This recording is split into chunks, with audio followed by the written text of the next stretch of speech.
दूध वाला। जितना सिंपल इस स्टार्टअप का नाम है उतना ही सिंपल इसका काम भी था। ये स्टार्टअप दूध और डेयरी प्रोडक्ट्स की डिलीवरी कस्टमर्स के घर पर डेली बेसिस पर करता था। आपके जो दूध वाले भैया होते हैं उसका एक तरीके से ऑनलाइन रिप्लेसमेंट है ये। अब इस स्टार्टअप की फेलियर स्टोरी इतनी ज़्यादा सरप्राइजिंग क्यों है? ऐसा इसलिए क्योंकि इसके पास अच्छी टीम भी थी, अच्छी मार्केट भी थी, अच्छी सर्विसेज भी ये दे रहे थे और अच्छा खासा फंडिंग भी इन्होंने रेस कर ली थी। बट उसके बाद भी जब ये स्टार्टअप शटडाउन हुआ तो यहाँ तक नौबत आ गई थी कि इसकी टीम मेंबर्स, इसके सप्लायर्स, इसके कस्टमर्स सबने ही इनके फाउंडर्स के खिलाफ कंप्लेंट तक फाइल कर दी थी, एफआईआर तक कर दी थी। सो इतने अच्छे स्टार्टअप की ये सिचुएशन आ जाना और उसके बाद बंद हो जाना थोड़ा सरप्राइजिंग तो है। सो आज के इस वीडियो में हम उन पॉइंट्स की बात करेंगे जो कि दूध वाला स्टार्टअप के फेलियर का रीजन बने, जिससे कि आप ये समझ पाए कि अगर आप भी अभी बिजनेस कर रहे हैं या फ्यूचर में करना चाहते हैं तो उन पॉइंट्स को, उन मिस्टेक्स को आप अवॉइड कर सकें। वीडियो बहुत ज्यादा इंटरेस्टिंग होने वाली है, इसलिए एंड तक जरूर देखिएगा। और अभी बिना किसी देरी के लेट्स गो। इस बिजनेस की पूरी कहानी को हम एक बेसिक कैलकुलेशन के साथ स्टार्ट करते हैं, फिर धीमे धीमे हम आगे कहानी की तरफ बढ़ते जाएंगे और फेलियर के रीजंस भी समझेंगे।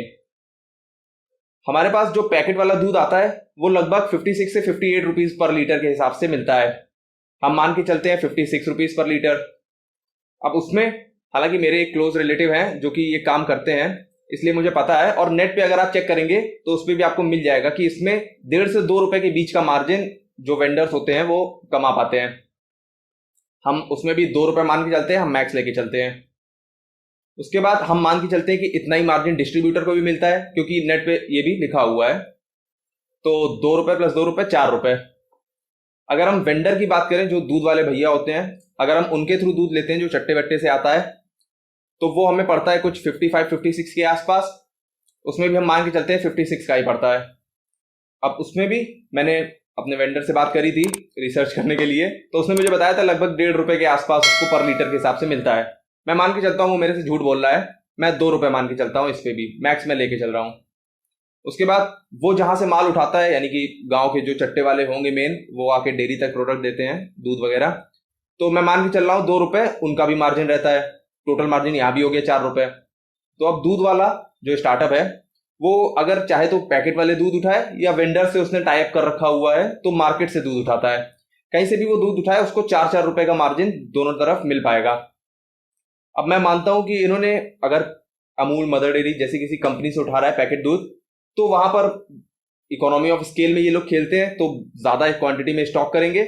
मैं मान के चलता हूं इन्होंने बात कर ली, इन्होंने कॉन्ट्रैक्ट कर लिया 5 रुपए के हिसाब से, यानी 5 रुपए मार्जिन मिलेगा इनको हर लीटर पे।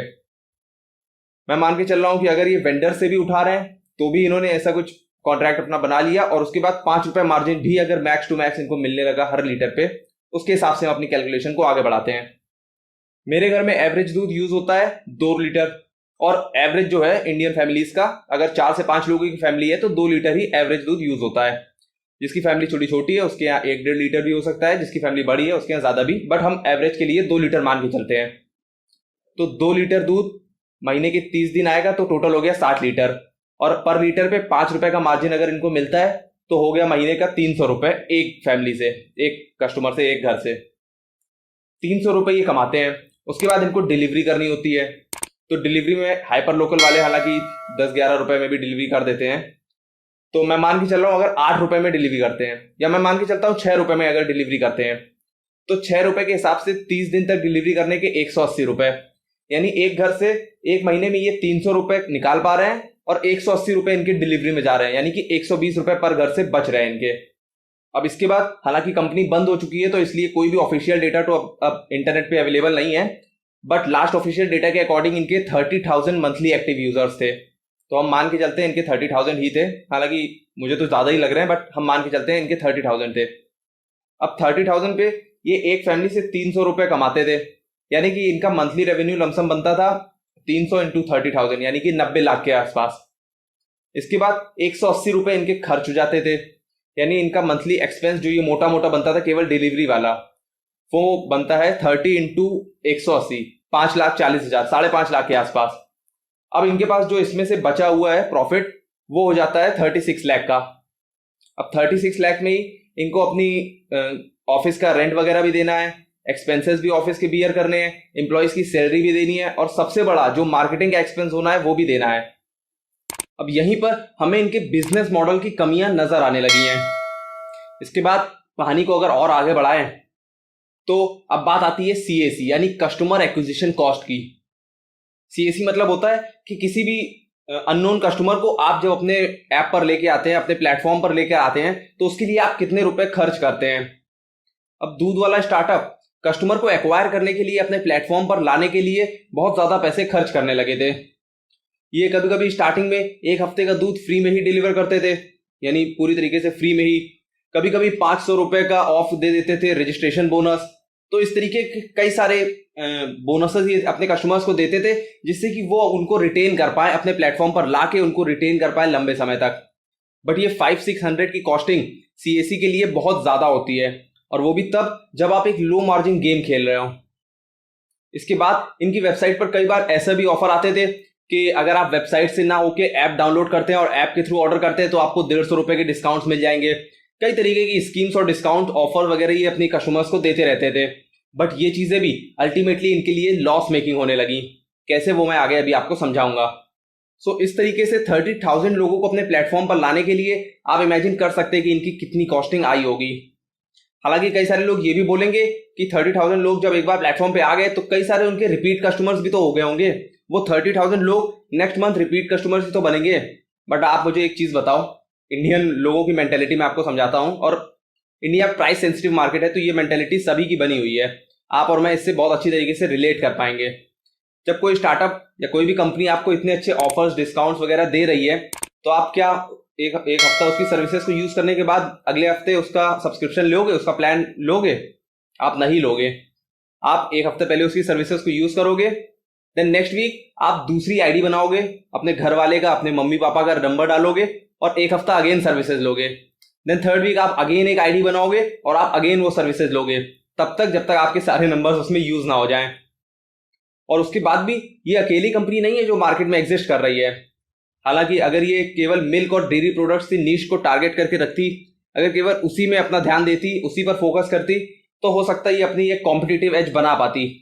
बट ये धीरे धीरे ग्रोसरी सेक्टर में भी घुसने लगे, तो अब इनका सामना केवल कुछ छोटे मोटे ब्रांड से नहीं, बल्कि Grofers, big basket, milk basket, Amazon pantry और फ्लिपकार्ट ग्रोसरी, इन सब जायंट कंपनी से इनका कंपटीशन होने लगा। और इन कंपनीज से कंपीट कर पाना बहुत ही ज्यादा मुश्किल है ई कॉमर्स के गेम में।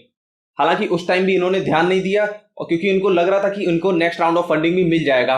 बट जब ऐसा नहीं हो पाया, इनको अगला राउंड फंडिंग का नहीं मिल पाया, एक्सपेंसेस इनके इतने ज्यादा बढ़ चुके थे, तो अल्टीमेटली इनको फाइनली अपने ऑपरेशंस को शट डाउन करना पड़ा।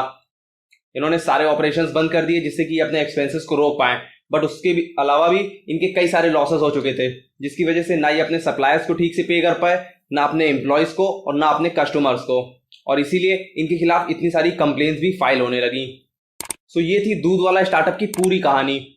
और इससे हमें ये समझ में आता है कि एट द एंड ये पूरी तरीके से कैश आउट हो चुके थे, और अल्टीमेटली कैश क्रंच की वजह से ही इन्होंने अपने ऑपरेशंस को शट डाउन किया, अपनी कंपनी को बंद कर दिया। अब इन्होंने कौन कौन सी ऐसी मिस्टेक्स करी जिनकी वजह से ये कैश आउट हुए, इसके बारे में हम बात करते हैं। सबसे पहली गलती इन्होंने जो करी वो है एक्सपेंस सेंट्रिक बिजनेस मॉडल। यानी कि इनके बिजनेस मॉडल में एक लूपहोल था। लूपहोल ये था कि ये लो मार्जिन के गेम पर ऑपरेट कर रहे थे और इनके एक्सपेंसेस भी बहुत ज्यादा थे। यानी कि इनका बिजनेस मॉडल फॉल्टी था। एक्सपेंसेस जिधर बहुत ज्यादा थे वहीं मार्जिन बहुत कम थे। तो इस तरीके के बिजनेस मॉडल अल्टीमेटली आप लॉन्ग रन में सर्वाइव नहीं कर पाएंगे। आप सर्वाइव कर भी सकते हैं, बट आपको उसके लिए फंडिंग का सहारा लेना पड़ता है। सेकेंड मिस्टेक इनकी थी हाई सीएसी यानी high customer acquisition cost. Customer को एक्वायर करने के लिए बहुत ज्यादा पैसा खर्च कर रहे थे, और जबकि इंडियन मेंटेलिटी को इन्हें समझना चाहिए था कि अगर इतना पैसा ये कस्टमर को एक्वायर करने के लिए खर्च करेंगे, इतने ज्यादा ऑफर्स, डिस्काउंट वगैरह देंगे, तो उसके बाद कस्टमर कई सारी आईडीज से इनके इन डिस्काउंट्स को अवेल करता जाएगा, और उसके बाद एट द एंड इनके कॉम्पिटिटर्स पर स्विच हो जाएगा। सो इंडिया की प्राइस सेंसिटिव मार्केट और इंडियन मेंटेलिटी को ना समझना इनकी सेकेंड मिस्टेक थी। देन इनकी थर्ड मिस्टेक आती है इम्प्रॉपर प्लानिंग। प्लानिंग यहां पर मैं बात कर रहा हूं डिस्काउंट्स और ऑफर्स की। इन्होंने जो डिस्काउंट और ऑफर दिए कि वेबसाइट से अगर आप ऑर्डर कर रहे हैं तो आप ऐप डाउनलोड करिए, आपको इतने और डिस्काउंट मिल जाएगा, ये सब ऑफर्स आप एक बार कस्टमर को एक्वायर करने के लिए तो कर सकते हैं, आप एक बार उसके फोन में ऐप इंस्टॉल करवा सकते हैं, बट इन डिस्काउंट्स के लिए आपको प्रॉपर प्लानिंग करनी चाहिए कि आप कितना डिस्काउंट दे सकते हैं, उन जो डिस्काउंट का एक्सपेंस होगा उसको आप किस जगह से फिर मैनेज कर पाएंगे। इन सब की एक प्रॉपर प्लानिंग करनी पड़ती है, उसके बाद ही ये ऑफर, ये स्कीम कस्टमर्स के लिए निकाली जाती है। बट इम्प्रॉपर प्लानिंग की वजह से ये डिस्काउंट तो काफी सारा देते गए, जिसकी वजह से कस्टमर्स को तो अल्टीमेटली फायदा हो रहा था, बट कंपनी को एट द एंड लॉस होने लगा। सो इम्प्रॉपर प्लानिंग इनकी थर्ड मिस्टेक है। इसके बाद इनकी नेक्स्ट फोर्थ मिस्टेक आती है नो कॉम्पिटिटिव एज। इनकी कंपनी के पास कोई भी कॉम्पिटिटिव एडवांटेज नहीं था। हालांकि स्टार्टिंग में इन्होंने नीश ऑडियंस को टारगेट किया था, ये केवल मिल्क और डेयरी प्रोडक्ट्स की सर्विसेज देते थे, बट धीरे धीरे ये ग्रोसरी बिजनेस में भी घुसने लगे और अपने कॉम्पिटिटर्स को इन्होंने बढ़ा दिया। जब ये Amazon, Flipkart, big basket, Grofers वगैरह जैसी बड़ी जाइंट कंपनी से कंपीट करने लगे तो इनके पास कोई भी कॉम्पिटिटिव एज नहीं बचा था। जितना भी डिस्काउंट ये दे सकते थे उससे ज्यादा वो डिस्काउंट कंपनीज बड़ी दे सकती हैं, क्योंकि उनके पास ज्यादा फंडिंग है, ज्यादा कैश है।